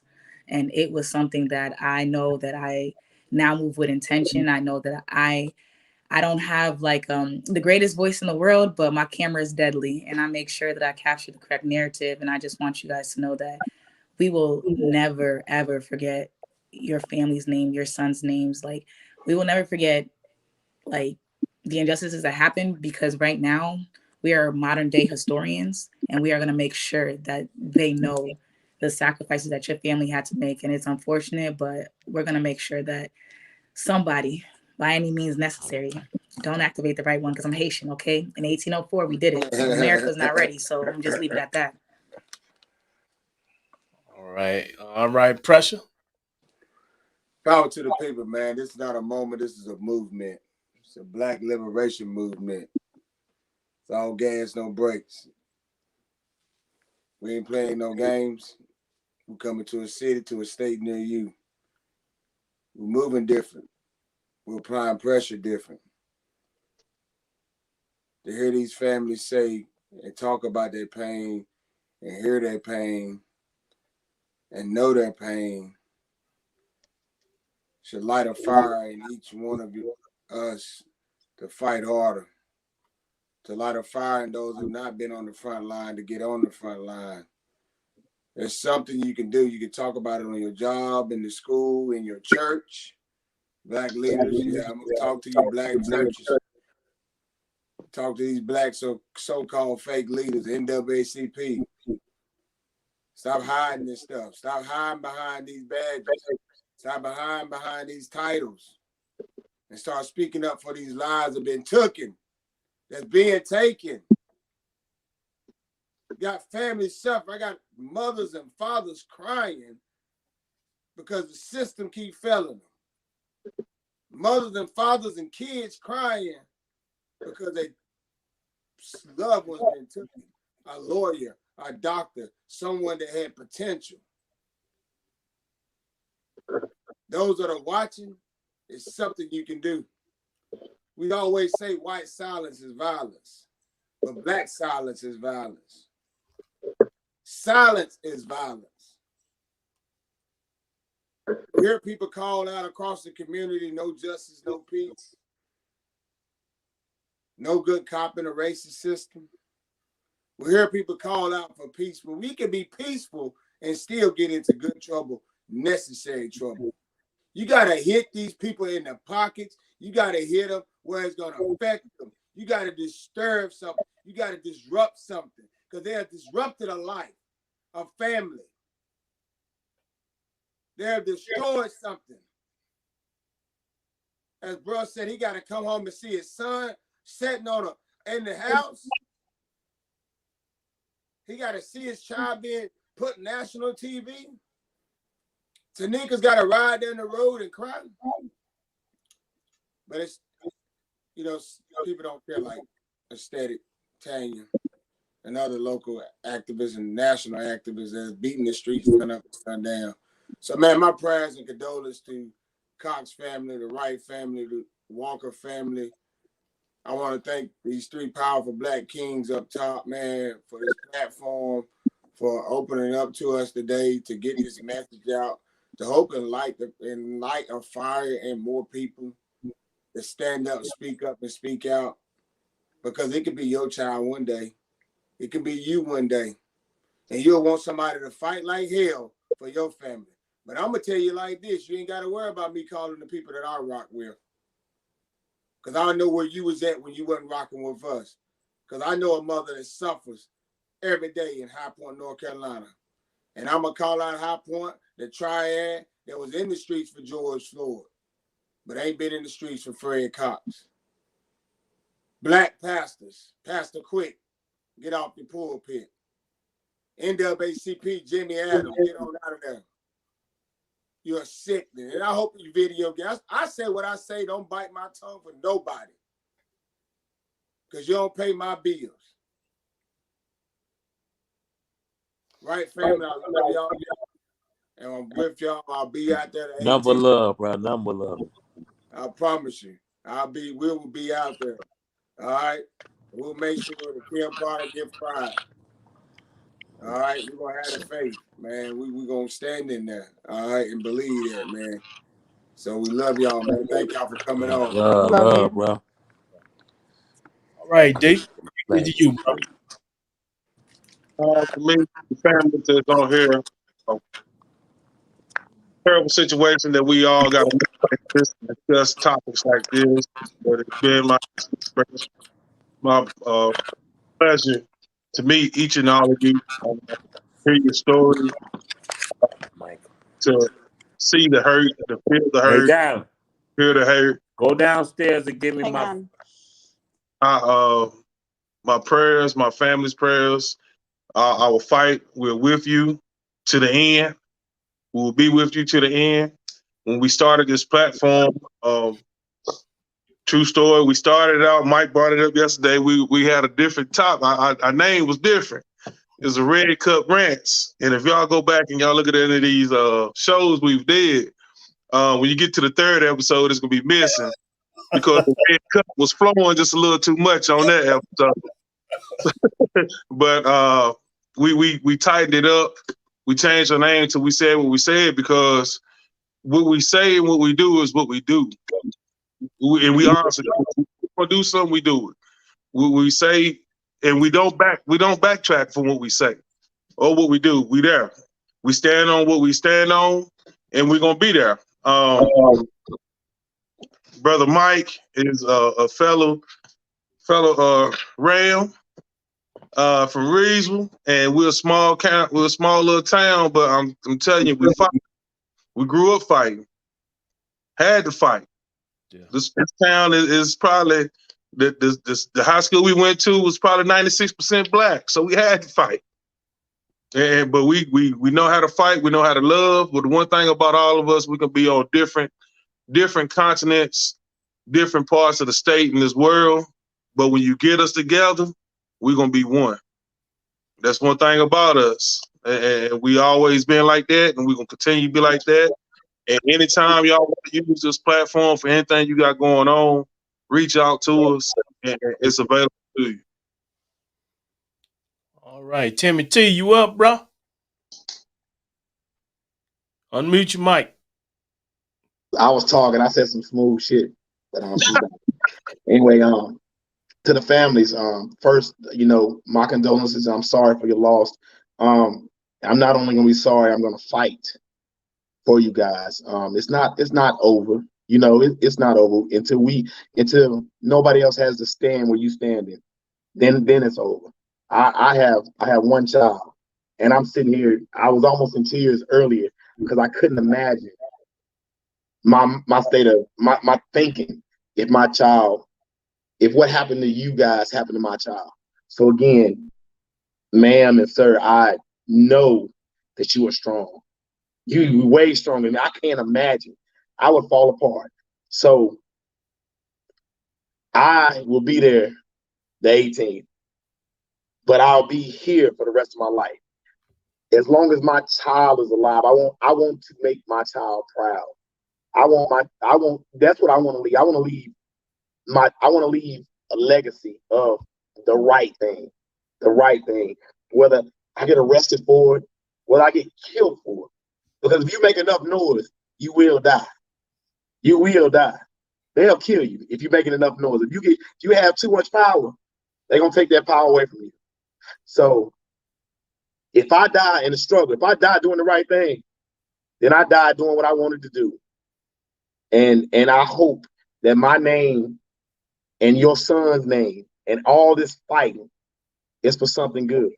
I'm 50 years old, and I know when I was young, my mother told me, "Oh, you can't go in this neighborhood. You can't ride your bike in this neighborhood because that's a white neighborhood."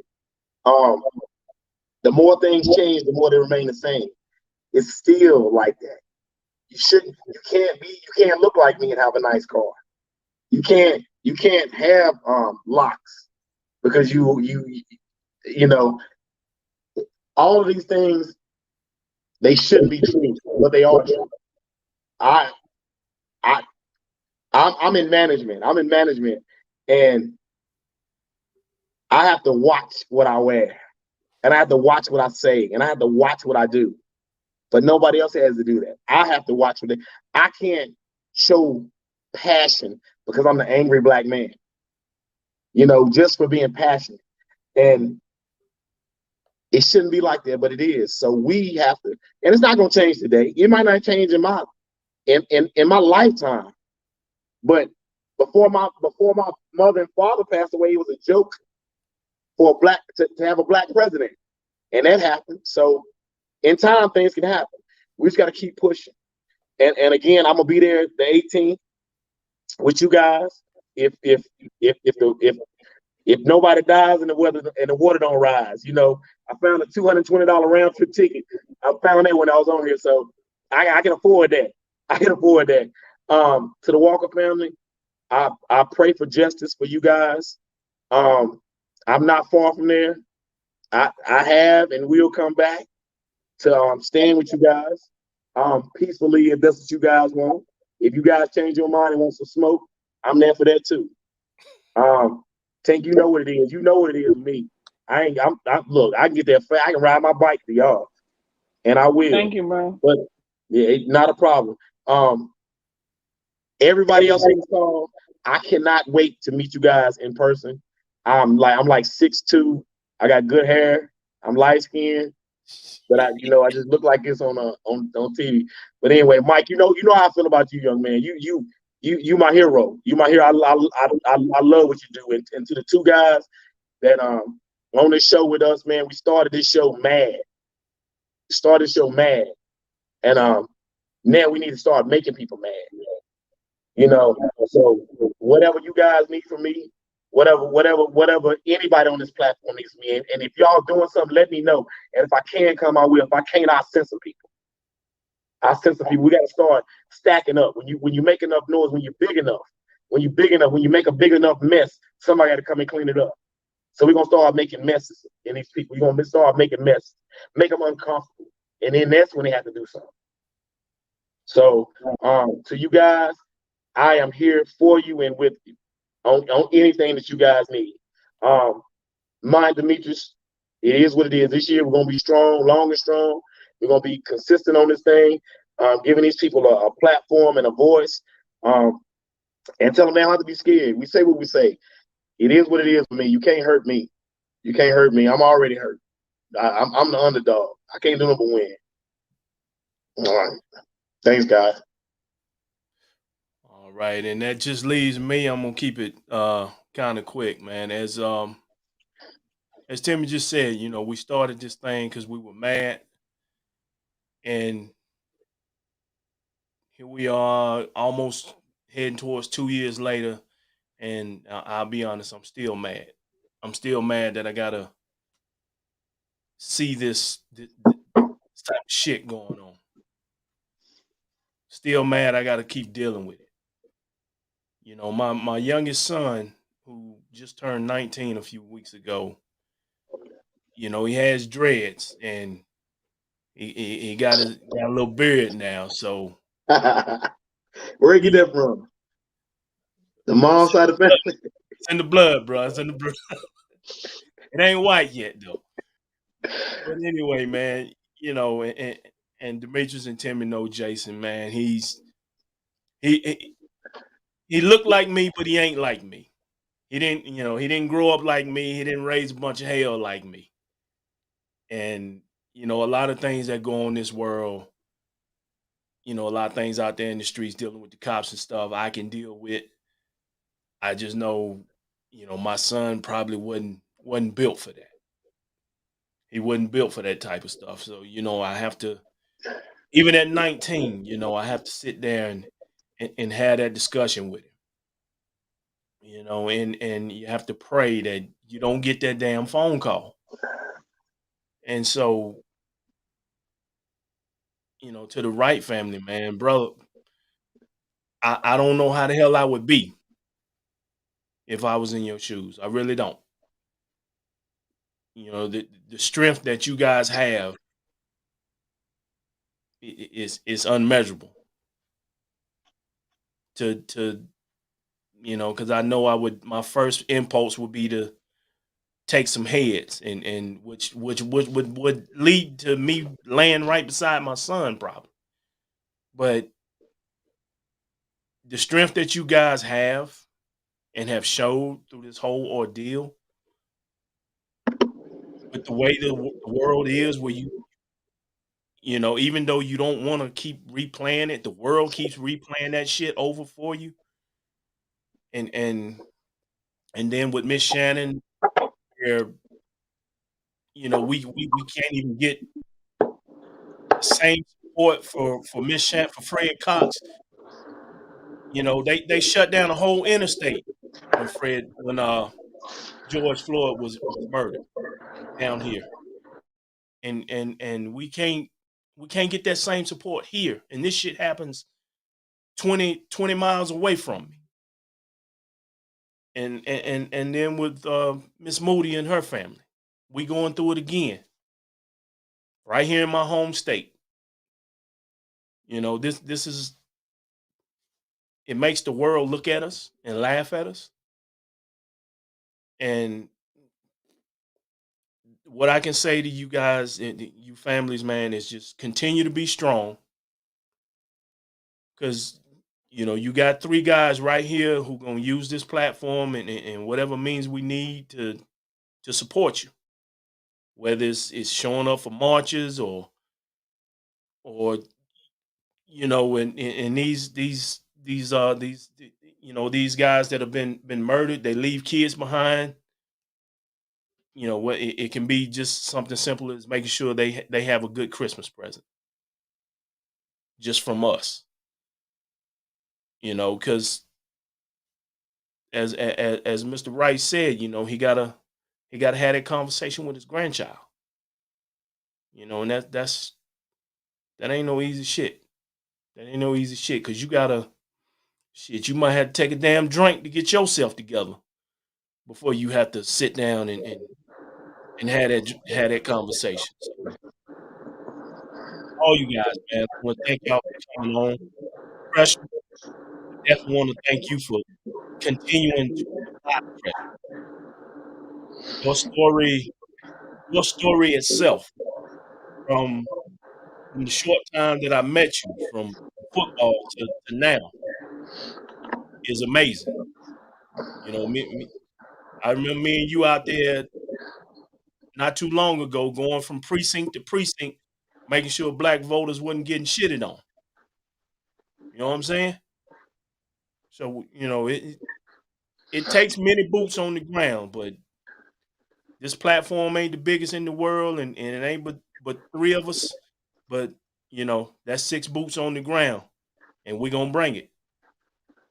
So my prayers are out to you 3 families. My prayers and my support go out to you. The support of this podcast goes out to you.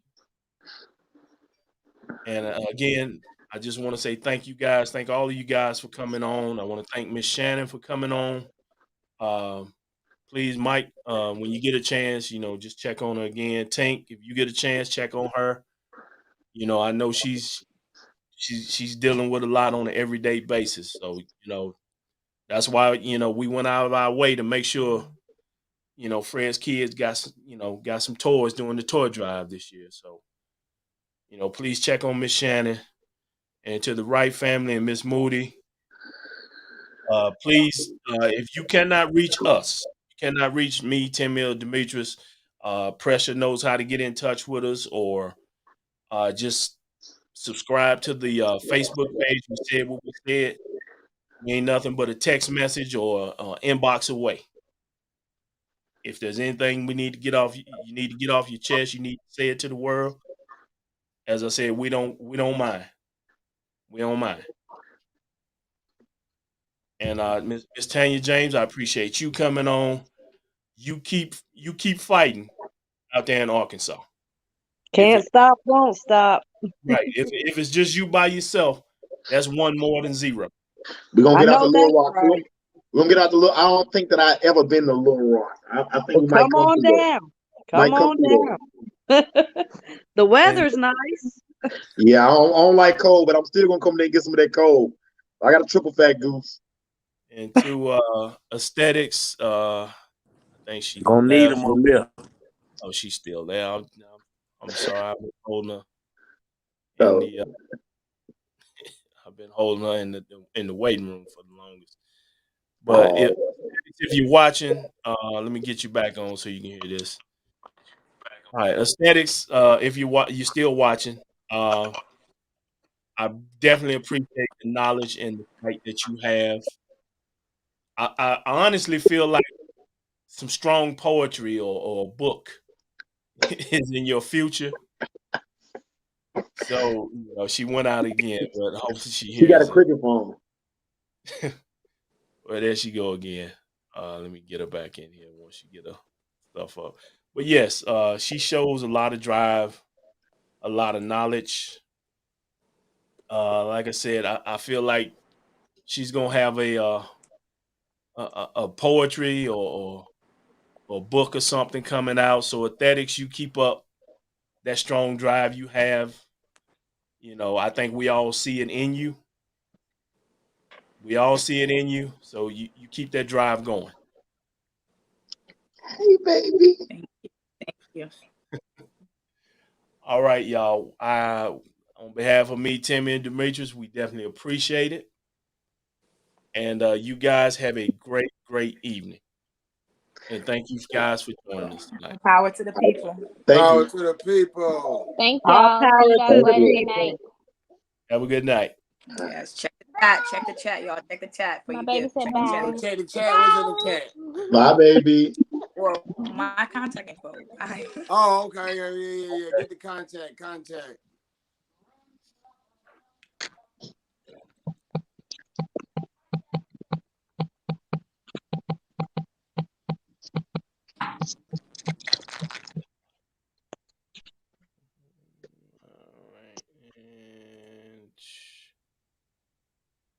Yo, Mark, What up? Hold on. we gotta take a shot. Hold on. Let me clear everything.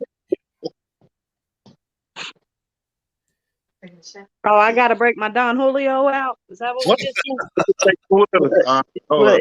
Is that what we just said? Yeah, we gotta take a celebration shot. Freedom. To what? Freedom, man. We gotta get free out of this mess, man. These Oh, crooked ass cops, politicians. you trying to take a shot before we go? Hold up. Sister, you gonna put my I ain't got Wait, no we more can water. shots? tequila. My man. I got a bottle. I got a sippy Like I cup. said, y'all, if y'all not a part of this right here, y'all go join it and just look at some of the old episodes we got. And like I said, you gonna go. When you look at the first two, they're gonna be live. The third one is gonna be missing. Like I said, the red cups was running that day. They Yeah, got we had a little bit too much. I don't have a shot, but I got infused liquor. So let's go. infused, man. Yeah, elevated liquor. Ooh. Okay. Well, I'm I just drinking got from the water. bottle. Oh, a wife, she's gonna take one with us. Hold up. I didn't even know. Thank y'all for having me on as well. I don't know why the Matrix kicked me out 3,000 times. It was too many people on the live, but it was still a pleasure. And I just was like, this is dope. I love anything Black media, Black focus. Like, this is Well, we dope. definitely appreciate you being on. Like I like the energy you brought. Right. Sisters, are you still? You ain't live, right? Are you? Yeah, we You say still live. live. I stay ready. Hey, we said what we said. We did. Okay. Hey, our It is fans know what how it we is. do. Salud. Our fans know how we do. Hey, To a great show, everyone. To a Great. great show. Black love. All right. Oh God. All right, so we finna go off air. So once again, I appreciate y'all and love y'all, and everyone have a great night. You too. Hey, Stay there, Stay we all, dangerous. we all need to connect. So y'all, we'll get information get on the page. Connect, all right. Okay. All right. Peace. Y'all be easy.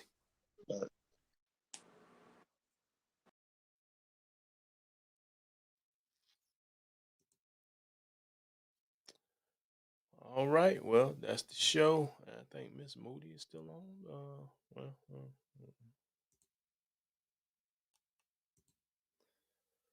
All right, y'all. That's the show. It was a great show, great discussion, and I appreciate everyone who watched tonight and also the comments. Let me recognize some people while before I go. Miss Kathy Greggs, and also where did he go? Shaliko Hurst. I appreciate the comments. Appreciate y'all tuning in. And as I said, we got Reese Black. Appreciate that. And Heather, we appreciate you tuning in tonight. This was a great show. I ain't gonna spotlight here. I'm gonna get on out of here. But once again, it was a great show, great discussion. My prayers go out to those three families. Once again, man, share this content with whomever. Subscribe to our Facebook page. Subscribe to our YouTube page. We said what we said. It's spelled a little different than what you say it. But if you go to the Facebook page, it's spelled the same way on the YouTube page. With that being said, I'm Big L. I'm out. Y'all have a good evening.